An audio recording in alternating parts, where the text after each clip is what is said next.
Welcome to 2443 West Thomas, located in the heart of Humboldt Park.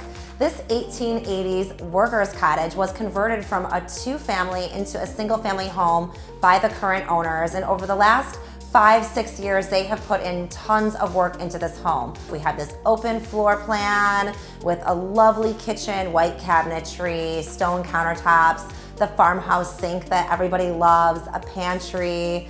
Upstairs, you have beautiful primary suite with a walk-in closet, lovely bathroom, and plenty of space for the kids, including a third full bath.